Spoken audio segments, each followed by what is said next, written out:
bass.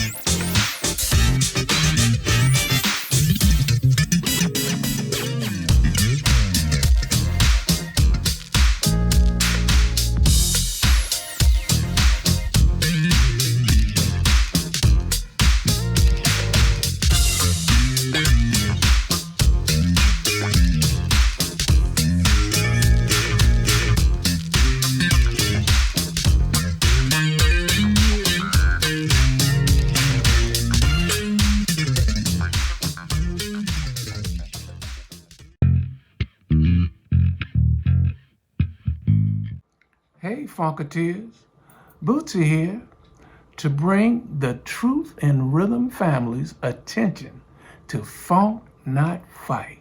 Yeah, this is a call to action. We spread hope, not hate, to gain satisfaction throughout our communities via the music uplifting unity. Peppermint Patty, tell us a little more. Thinker is our partner. Thinker Music, that is. So please check the link that's scrolling across the bottom, click it, and submit your music. Let's all funk, not fight. Hello and welcome to another edition of Truth and Rhythm. Brought to you by funkinstuff.net. This is the interview show that gets deep in the pocket with contemporary music's foremost masters of the groove. I am your host, Scott Dr. GX Goldfine, musicologist, creative arts journalist, and multimedia pro. Whether you're watching the video version of this show or the audio-only podcast version, I thank you so much for your continued interest and support in this show. If you enjoy this programming, there are several ways to help support Truth and Rhythm, as well as contribute to further enhancements and expansion, plus get some sweet perks and rewards in the process. First, subscribe to the Funkin' Stuff channel on YouTube, which is where Truth and Rhythm lives, and be an advocate by spreading the word among fellow funk, jazz, and R&B music lovers. Second, join Truth and Rhythm's new membership program through Patreon, which features 3 tiers for truth believers, truth seekers, and truth crusaders.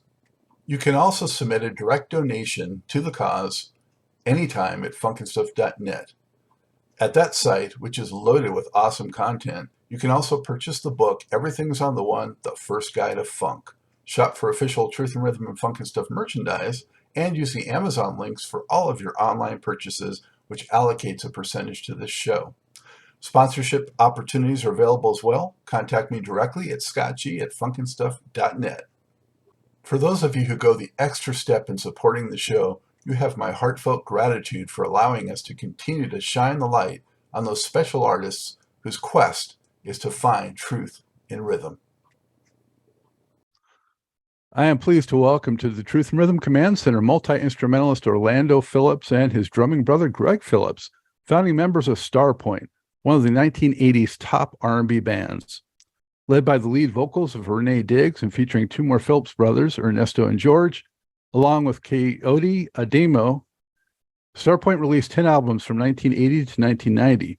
4 of those records reached number 32 or higher on the R&B charts, and the band notched 12 top 40 R&B hits, including the 1985 crossover classic Object of My Desire. Other top hits included What You Been Missin, Restless, and He Wants My Body. The brothers continue to perform, and a 6-CD box set of Starpoint's Elektra recordings was released in November. Greg and Orlando, so good to catch you. How are you today? Good. Wonderful. How are you? I'm doing well, thank you. Yeah, so good to catch up. And whereabouts in the country are you right now? Maryland. We're technically in Severna Park, Maryland, but that's that's where we are. Right. Where do Orlando's on the right and by the steering wheel, and Greg's on the left if you're watching from my orientation. So where do you guys call home? Orlando, where's home for you? Well, mainly Annapolis, Maryland for the most part, but I move around a lot. I don't stay in any one place too long. Yeah, same here. All right. Well, hey, I've been after you, Greg, for a long time to make this happen. Fans have wanted to get the Starpoint story and hear from you guys, so Absolutely. it's good to make it happen. Thank you so much. Yep. So, going back to the beginning, basically, I understand your father was a doctor, and you had four musical brothers. Can you just tell us a little bit, like, what was it like just coming up in a household with so much music? Well, there was a lot of music in the house. um, we also have four sisters that are also musically inclined, but our parents, three sisters that were good girl. I'm losing count. Um, but our parents were, musically inclined too, being from the islands of Trinidad and Tobago, mainly Tobago, and my mother's from Panama. My father was from Tobago. So we always had music in the house, both very diverse. My mother was a concert pianist at a time, and they both sang, and so they always raised us with music and to listen to, and also we were given instruments at a very young age. Each individual got instruments to when we were in elementary school, and things went from there. Yeah, we And had a go ahead. we had a band. We started a band while we were in elementary school, and our father was the head of a Crownsville hospital. Actually, he was in Who's Who America for being the first African American um, superintendent of a state hospital. And so that's where we grew up. And our first gig was actually for some of the patients at the hospital when we were like 8 and 9 years old. Right. I don't know if I was. Well, I was. I know I didn't have a drum set in the beginning. I was playing on boxes and chairs, and um, hitting on glasses with forks and knives and stuff. And then, as you get older, I got my first drum set through my brother Ernesto, who actually influenced a lot of what we eventually became at Starpoint. You know, Who were some of your early musical heroes and idols and influences? oh my God. Well, that probably varies on both of us. Right. Um, I know I was very much into in the beginning. As music came in, I think I started. We were in America, so it was the typical. I was in the like horn bands and Chicago and Blood, Sweat and Tears and Tower of Power and then because of our parents, I listened to a little classical. I mean, I went from everything, and then jazz kind of became my thing, especially as a percussionist. There was a lot more going on with percussion, and so mine, and then rock and roll, of course. Rolling Stones, Led Zeppelin, yes, and some odd name groups like Hatfield in the North and Gong, Gentle Giant. I was into all kinds of stuff. I was really into a lot of different kinds of music. And then, of course, the Caribbean. So, because that was part of our heritage. Yeah. So basically, we listened to everything. Greg was, like you said, was a lot of jazz and influenced us. We actually had a 4-piece side group that was like the group Chick Corea, Return of Forever, Return to Forever. We did a lot of their material. Billy Cobham stuff. Billy Cobham, yeah, all that stuff. I mean, so we did all kinds of stuff. I was also into Earth, Wind and Fire, the Jacksons. That was everything. And everything that was out there, we soaked it all up. Basically, Exactly.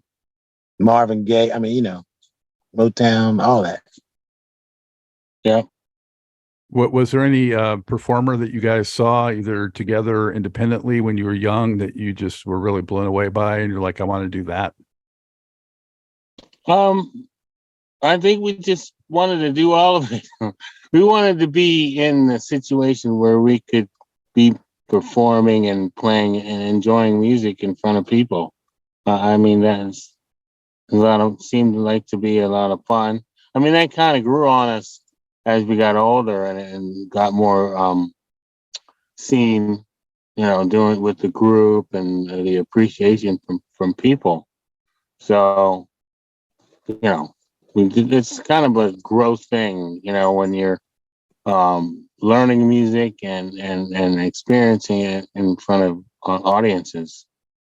It kind of grows on you. There's a couple of concerts that stand out to me. One was it was Carlos Santana, Michael Jackson, the Jackson Five, Carlos Santana, and Earth, Wind, and Fire. It was a show at Coalfield House in Maryland University, and that was incredible. And then another show was Return Forever, seeing them up close, like 4 rows back. So those things really were, it's like, wow, I want to do that. Yeah, definitely. So how and when did you guys connect with Renee? Oh, what year was that? Oh, what year? Don't ask me what year. We were in high school. So Yeah. probably, if you want to say years, probably somewhere around 1970. Yeah. And we're still living at home. Still living at home. We had a local band, and at some point, my brother George actually introduced Renee. George had some friends. Renee was in a trio group, and the trio was George's wife, his sister-in-law, and Renee. George's wife, Gayla, Gayla's sister, Carlisa, and Renee. They were a trio, and they sang in a band. And George thought, hey, Renee should come check us out. Ernesto actually started dating. He introduced her to Ernesto. He started dating her. She joined the band, and that's how we.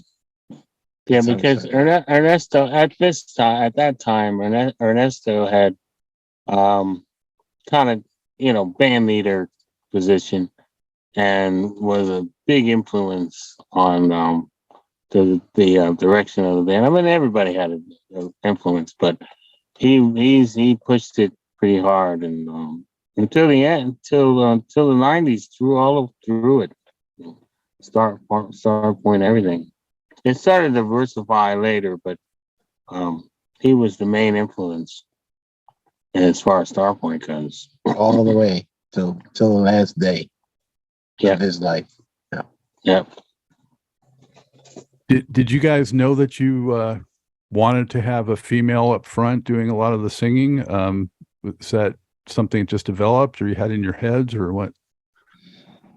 Well, a lot of our local stuff we did, it was I don't think most of us we had different opinions on that in the group. Yeah, we didn't really think about most it that of us hard. didn't think of it that way, but the record label and our producer, that's the direction they went, was to have her as the lead singer. Once we got signed, it was kind of pushing toward. It was pushed that way, yeah.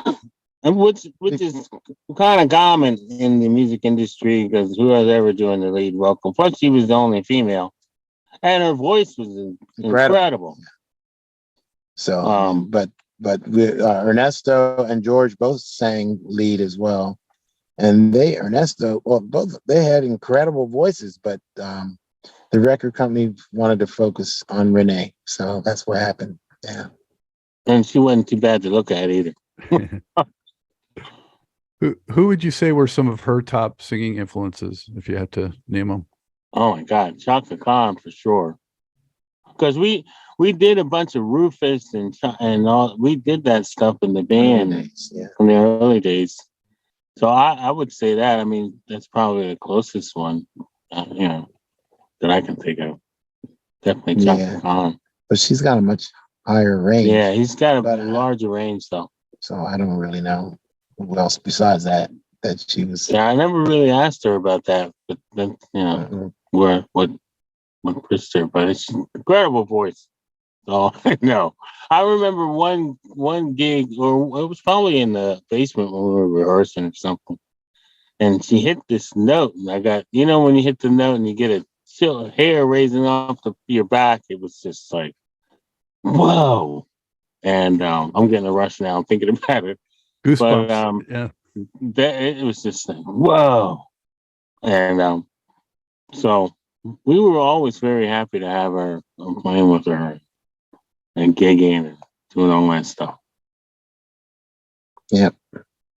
So now you were a different name before you got signed and became Starpoint. Is that correct? Or were you Starpoint when you got signed?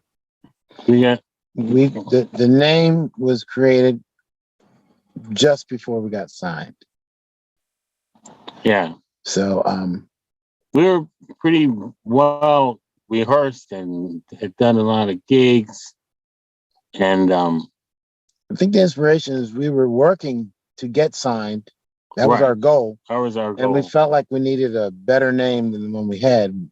The name we had was, I don't know if you have that, is Licindiana, which was Lisa, Cynthia, Diane, Anna, which is our three sisters and my mother's name put together. My father came up with the name. We used that name for many years. But when we decided to get a record contract, we said, well, we need a better name, more easier name.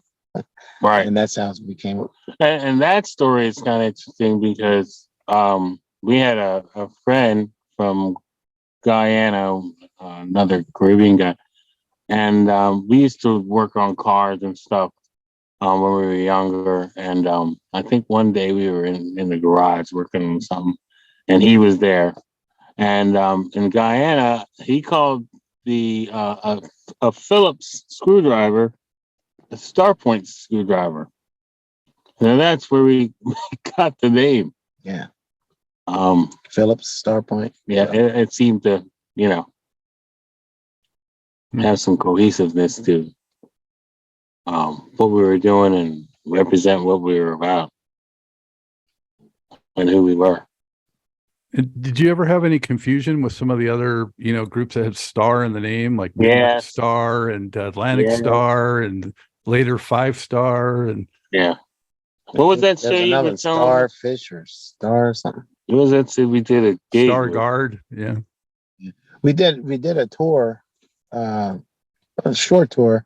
It was the Carolinas, and it was the Star Tour. It was us, Starpoint, Midnight Star, and Atlantic Star. And we did a series of shows together, probably about a 6-week tour or something like that.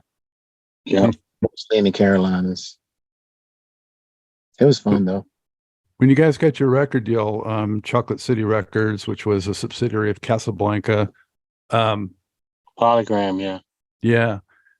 Did you guys, were you shopped around a lot, or how did you get your deal? Our manager, producer, Lionel Job.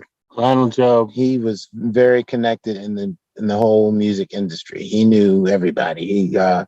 He worked for Gulf and Western Publishing, and so he knew everybody. And he had already had some groups under his belt. And he's also from Trinidad and Tobago, so there was kind of a weird connection there. But he liked the band. We got a demo to him, and it turned out being him, and he listened to it, and that's how we got our first record deal with Polygram through him. He was our producer and manager, which was, we found out later on, was not the best way to do it, but. He pretty much all our contracts he managed them. Yep. Every last one. How'd you feel when you first went to the studio to cut that debut record, 1980, your self-titled album? I was excited. Very excited. I was actually. We were in New York, right? We had we did the first record in New York. We're laying tracks back then. As far as the drums go, everything was live. Everything was live. The whole band, me, Ernesto, Orlando, basically did the tracks like all together. So the first few albums, you can hear that it's just us jamming, and then we would put stuff on top of it. Vocals would come later, whatever else later, percussion, keyboards. But that's how we recorded it. Most of it kind of live in the studio. Yep. Me and Yeah. Ernesto and Orlando. You had a top 20 hit on that debut. I Just Want to Dance with You. Yeah, that was our first single. Very first single, yeah. Do you remember first hearing your material on the radio? Yes. Yes. That was incredible. Yep. Incredible feeling to hear your I song. don't know what station that might have been WHUR. I don't know what station. I just know it was played a lot. Yeah. But the first time you heard it on the radio, it's like, wow, there's our song. Yeah, it was pretty We amazing. can hear ourselves, performing. It was just nothing like that. There's just nothing like that. And every time every song that we heard was like, wow, there's another one of our songs. I mean, I still get excited. Not excited, but it's nice to hear Object of My Desire or any one of our songs being played on the air. There's that excitement that's us. There's nothing like that. There's nothing better than that, to hear, because it's a lot of people are hearing it as well as you. So there's some excitement. I should say, I have a relatively new friend that I met less than a year ago, and my wife and we just like hanging out with them all the time. And it turns out he was a big Starpoint fan back in the day before I knew him. And so we'll go out somewhere, and he'll go and those jukebox things. He'll go put Starpoint on. Every time I hear a song, like, oh, there we are. I'm like, oh, you played it. Yeah, it's kind of funny. Yeah. So I thought I'd throw that in. Yeah. But yeah, it's always nice helping promote you. Yeah. Yeah. Yeah. Talking about Renee's influences. So on that first record, You're My Sunny Day, to me, I hear a little Tina Marie type thing in there. There were some things that were like, that remind me of Tina Marie. You're right. It's then Ernesto and Renee wrote that together, didn't they? Or I know Ernesto wrote it. I don't know if definitely Renee wrote it. Co-wrote it. I don't He know. wrote most of the songs on the first 4 albums, or co-wrote at least. But he did a lot. It's incredible what he did with a lot of that stuff. A lot of writing, and management, really. A band leader, Yeah, that's a great song. I haven't thought about that one in a while. Yeah, it's real breezy, nice. Yep.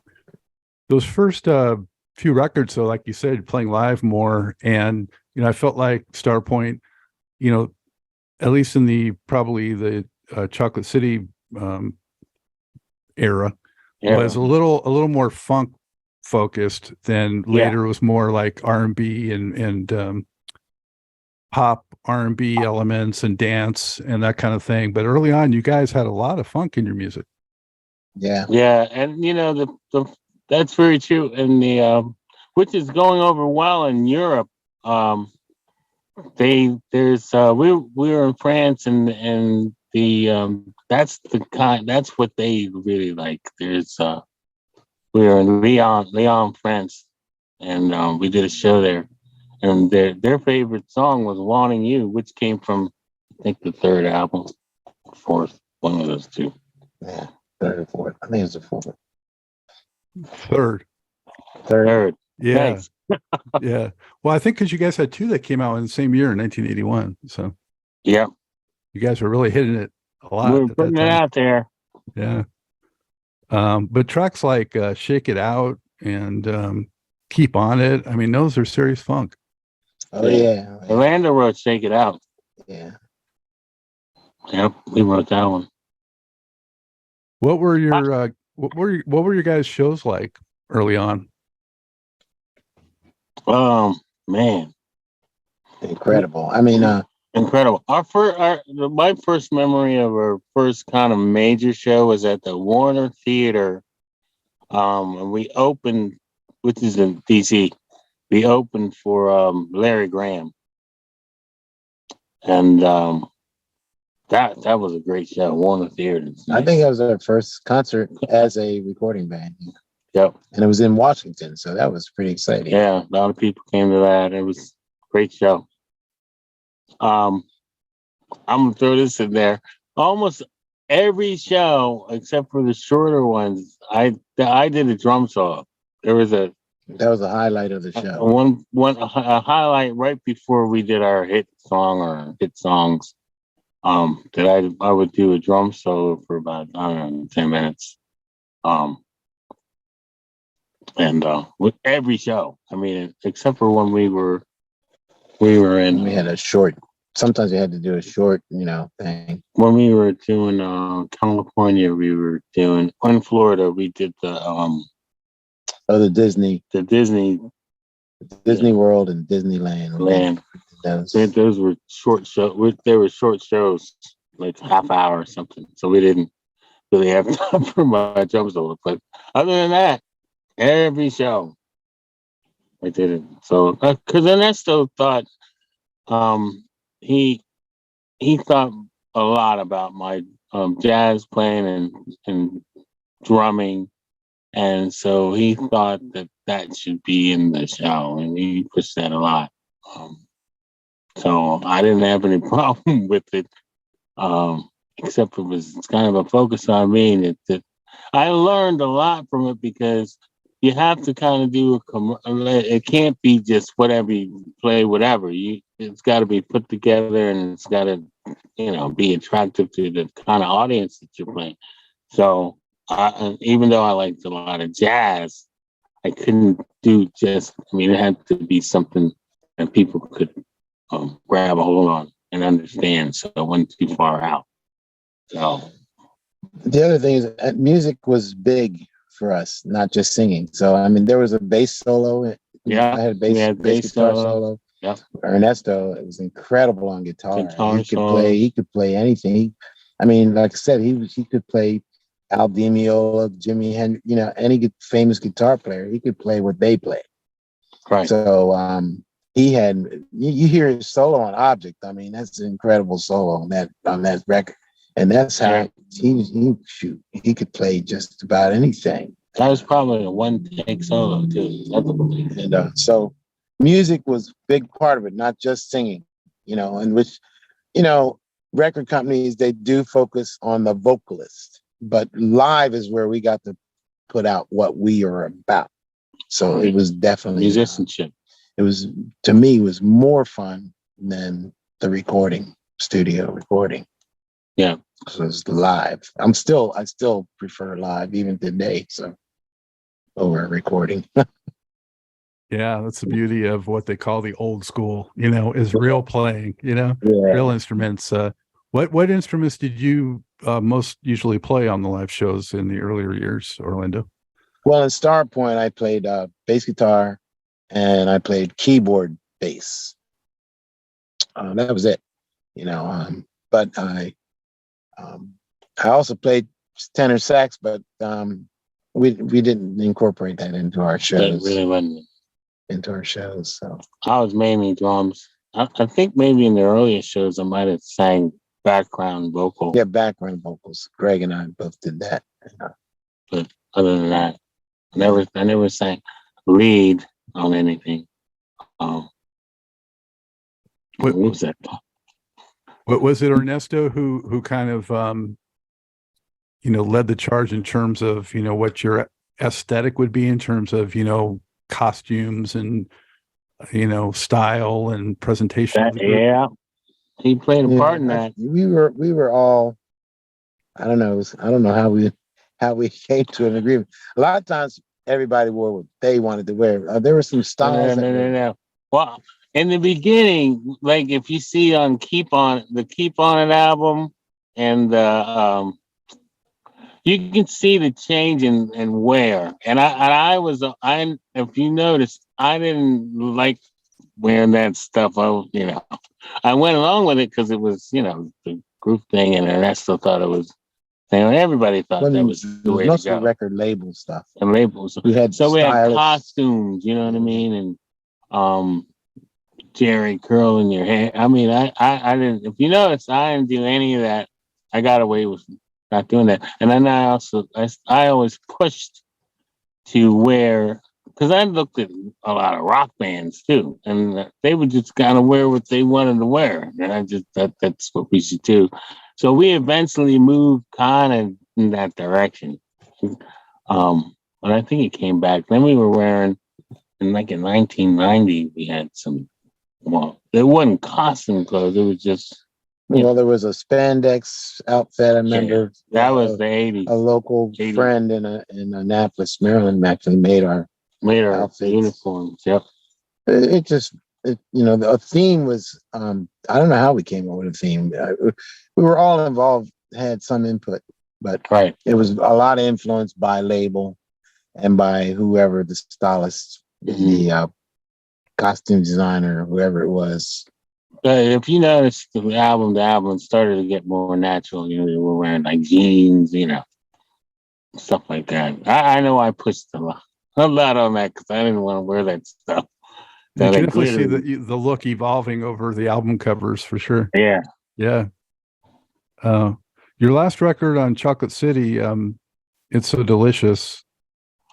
I felt like some of the influences of the time were coming through in your music a little bit, like some little Minneapolis sound influence and that kind of thing. You know, how'd you guys feel about what was happening outside of you at that time musically? Well, for me, I was into a lot of that stuff. So, and I think we, not trying to mimic, but that was the kind of sound that was at that time. And I think Ernesto wrote that way. I mean, when we wrote, it was in that direction because that's what was going on, you know, to keep up with the times of what was happening at that time. Like we eventually ended up doing more hip hop stuff at the end because that was what was happening then, you know. To keep it pop, but just with the times that were kind of pop and selling at the time, you know, with our own original spin on it. We were consistently, though, influenced by our producer and the record label, because they would listen to songs and say, I like this one, I don't like that one. So sometimes the ones they liked might have gone that certain direction, you know. So we were definitely, it wasn't all on, it was part of what I didn't care much about the record business because you had to kind of give them what they wanted, sort of. I think we had a little bit more control as time. Like by the time we got to Object That My Own Desire, then the teams were sort of starting to go our way. I think George, what was it? Hot to the Touch. Well, Object My Desire, that was Restless. That was produced by Keith Diamond. Yeah, that was. He pretty much decided everything. Right. What song was on the album, and what the song style. wasn't. Yeah. Keith Diamond decided it all. Yeah, he produced the label, though, is the one that picked Object as the single because we were looking at other songs. There's a lot of hit songs on that record, on the Restless album, I think. But Object got picked out of it. And, you know, that's how it goes. When they picked it, I was like, really? That's the one you want? But it worked. And it was pushed. It was pushed, you know, and of course, they pushed. But it worked. I mean, people loved it. Yeah. And they still love it, you know? Yeah. So, well, given how you thought about the time, you must have been very surprised that it even like crossed over to pop too. Yeah, that was a nice treat. And that had a lot to do with why we went on tour with Morris Day, because we hit the pop audience. And Morris Day was kind of pop. So. Yeah, and at that time, actually, Keith Diamond had just finished producing Billy Ocean. That Caribbean Queen, he had just finished doing that when he started us. And another connection, he was from the Caribbean too.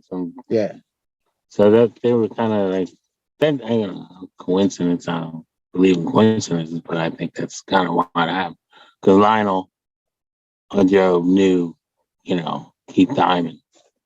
And when he got brought into the mix, it just happened. It was a good thing. You know, you had this advantage of being brothers that came up playing together, and you had that unique chemistry that a lot of groups can't get no matter what they do. True. So I'm thinking that was some advantage. Do you agree with that? And also, were there any disadvantages of being all brothers? Well, Definitely an advantage having, playing together. We like, if there was a little ad lib lick, that I do on the bass, Greg we'd do it at the same time, a little extra bump or whatever, and Ernesto. yeah, So, I mean, the gelling was incredible.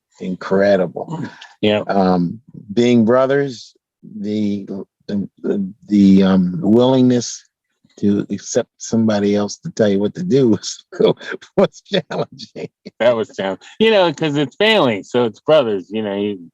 Brothers don't always get along, so it's like that was a difficult, Decision making was tough. but we got through it. We did, considering got through it, did well. I mean, we got along. How proud were your folks? Did they, were they around long enough to see you get the success you had? Absolutely, yeah, Yep, they were very proud. Very, very proud. absolutely. It must have been something. I bet you did a sort of homecoming show at one point or another, where you were playing kind of for your home crowd and had kind of made it. Do you remember that? Yeah, we did all that. I think even with the object of my desire, the Restless record. I believe my cousins came out, flew out to, where did we play that? Was it Atlanta? I think it was Atlanta.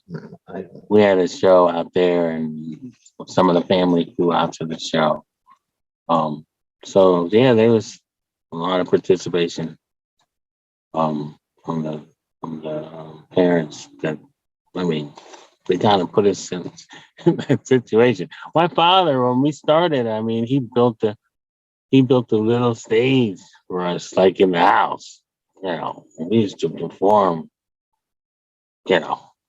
like we were gonna be on some stage. He actually had a stage built in the basement. So they were a big influence, and we were very happy when we reached a certain amount of success.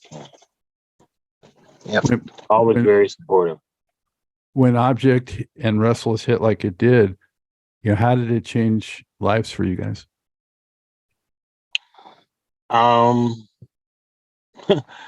We were noticed a lot more. I mean, I think, I think we had this when we went to we got those jackets. Remember that when we had the black jackets with the name on it, Starpoint. And we went down to town. There's a guy that we know. I had a friend that makes guitars. His name is Paul Reed Smith, PRS Guitars, and his explosion of his guitar kind of happened at the same time as it was in 1985 when Restless hit. And I remember going to he used to have a party like every year, company party. And I remember us going there to the party and wearing those jackets, and we were well received. It was a lot of fun. Not only that, the support we got from the record label was incredible. We went from, that's when we started. I think that's when we first started. We either started that's when we started using 2 tour buses instead of 1. Yeah. One for the band and one for the crew. That's true. And I mean, the tour support was just, out of this world. We stayed in the most fancy hotels, and when we were in LA, we went and did Soul Train and right. And that's right, Soul Train. The record label really pumped us up a lot. So the success, breeded more success, basically. It was a drastic change when Restless, when it came out, that album. And also touring during that time, we were, I think it was real hot. Luther Vandross was hot at the time. Yeah. And we got a show. We did a whole 6 months with him or something. No, it was 3 months. We did 3 months with Morris, with Isley, Jasper Isley it was. We And, also did Isley Brothers. I don't know. well, we did Isley Brothers before that, but eventually they were Isley, Jasper Isley. We did 3 months with them, and Luther. And that's during that tour is when we received our gold album at Madison Square Garden. We did At a a show, show. Madison Square We Garden. opened for Luther Vandross. And the Osleys. They were on the show. That's the whole tour was us three. And so that was one of the best tours we had. And then Morris Day and the Time was another. Those were the two best tours that I feel we ever did. They were just incredible. The audience was, And like you said, we crazy. had tours of larger tour support. So Right. Tour support. And the fans were just incredible. And yeah, big difference. yeah. Who came I on? had a party every night. They had a party after every show. It was crazy. Yeah, a lot of parties. Yeah. There was one party that God, we did one show with Luther, and it was Aretha Franklin's birthday, and she came to the show. And after the show, they had a ice sculpture for her, and I don't know if you remember that, but after the show, we backstage, she was there, and that was a great show. Incredible. Yeah. Were you still doing drum solos, or did you drop that from the Yep. show? Yeah, I was. Yeah. I was. with I Morris. met. Go ahead. I met.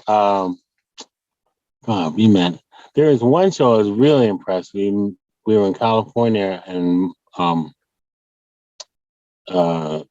Miles Davis and Cicely Tyson came backstage, and remember that? I feel like that was in New York. That was in New York. No, that was in St. Louis. Well, I don't know. And I remember meeting Miles Davis in New York. I turned around, I was doing my drum solo and turned around, happened to turn around and Miles was standing there watching me. I thought I was going to get a gig. That never happened, but one of my friends that was have been working with him, he happened to be on the show, and that's kind of why he was there. But and to see us, and but that was amazing to see him. And he was with Cicely Tyson. I think that was his wife at the time. Yeah, that was a serious power couple right then. Wow. Absolutely. Serious, yeah. I think when I look at your history, the labels just supported you guys very well throughout. I mean, you had like 3 or 4 singles off almost every album, and you guys did a lot of videos, as I remember. Mm-hmm. A lot of groups didn't get that kind of support, Right. That's true. Yeah, we had a good management company that got us with the certain artists that we played with. So that also was helpful. Well, Lionel Job, he was very tight with Bob Krasnow, who was the head of Polygram. Eventually, he was the head of the label. I forget label names, but yeah, Bob Krasnow was the main dude in the record company. Yep. And Lionel Job was tight with him. They were, So a lot of good gigs came out of that. he would push him to promote us, to spend money on us, It worked out well. Yeah. There's much more to this great Truth and Rhythm interview. Just continue on to the next part of the episode. Also, be sure to subscribe to this channel. If you've already done so, please share it with friends. And become a member by joining Truth and Rhythm on Patreon, or consider donating at funkinstuff.net. Thank you very much.